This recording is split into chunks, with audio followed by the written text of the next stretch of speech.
So currently right now I'm trying to put water back into the boiler. As you see, this valve is open. This valve is open, which is feeding in direct water. This valve is open, which is feeding in direct water. Now, as you see, we have water pouring out of the steam valve, the steam vent. But remember this pipe right here, as I loop around the back, that's where that pipe comes out at and loops around and comes to the front of the boiler. So you see where it comes directly out the boiler. As you see, when I put water in it, it wants to go up and go 8 feet in the air before it wants to travel through this pipe, down, and come into the boiler right here at this point, and come in through this pipe. So you have to have some sort of blockage in this area that's making water want to go up 8 feet before it wants to go up 2 feet. And that's ultimately what the issue is. Now, as you come around to here, as you see this yellow light is on your water feeder, on your low water cutoff, that's basically saying that it's in a low water situation. How is it in a low water situation? And we got water pouring out the top of the pipe. We got water pouring out the top of the pipe above the height of the boiler, which means that that should only be possible if this boiler is 100% full, that water can go above it and be coming out of there. But I'm about to cut this water off, and you're going to see exactly what I'm talking about. Now, this is me shutting off the main water feed. This is me shutting off the valve that goes in between. We still see the water pouring out of there. This valve is still open. This water's just dripping. But when I open this valve, you'll see how much water pours out, and you'll see that that stops leaking.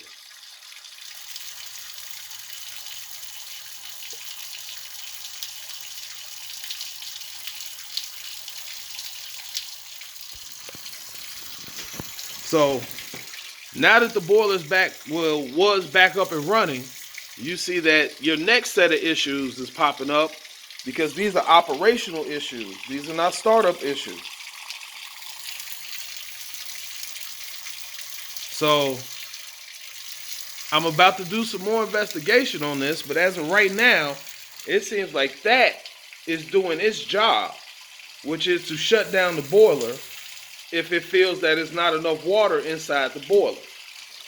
As you see, I have a ton of water coming out right here.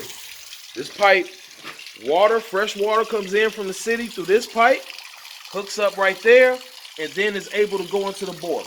We have a ton of water coming out right here. We still have water dripping from this pipe. As you saw early in the video, this pipe is connected directly to the back of the boiler at one of the lowest points, and we only have a drip coming out of it. Water is not getting through this boiler properly.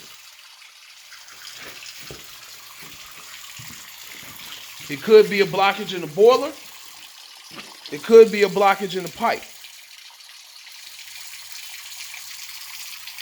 That is what needs to be figured out.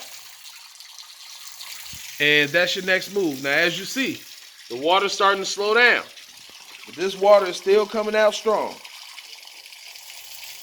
Now this water's starting to slow down a little bit. And as you see, we don't have no more water coming out of there. But we still got water pouring out of here. We only got a drip right there.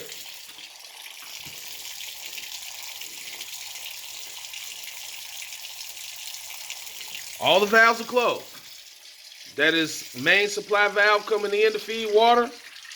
This is the second supply valve that comes through that bypasses the low water cutoff. And also, when the water is on, this unit is seeping water the whole time. You can hear it flowing through there even though it's supposed to be closed.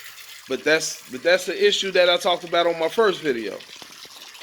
We're still sitting here watching the water. As you see, the drip stopped totally now. Still got water pulling out of here.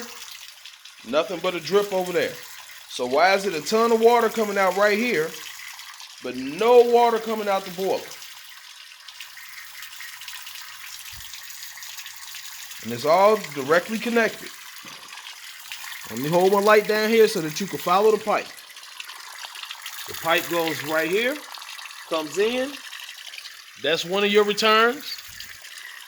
Comes in, loops around. At that point in time, it connects to the rest of your returns coming from upstairs. Comes into the Hartford loop. At this point in time, it is connected to the boiler right here and right here. So there's no reason water should be coming out of there before it's going into the boiler right here. Physics doesn't work that way. Without the boiler being 100% full, what you see, it's not. But your return line is 100% full.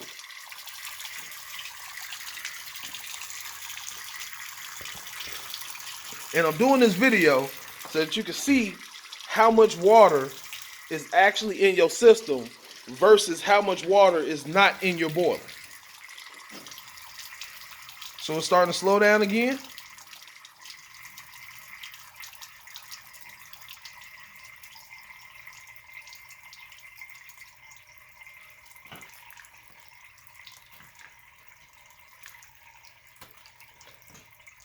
You all got major decisions to make when it comes to this boiler.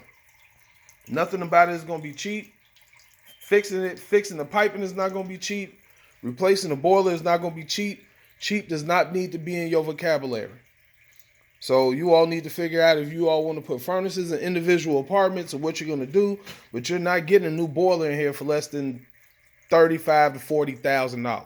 So you all need to start budgeting something, because this thing ain't making it through another winter. Even if we get it back up and running now, it's not making it through another winter at all.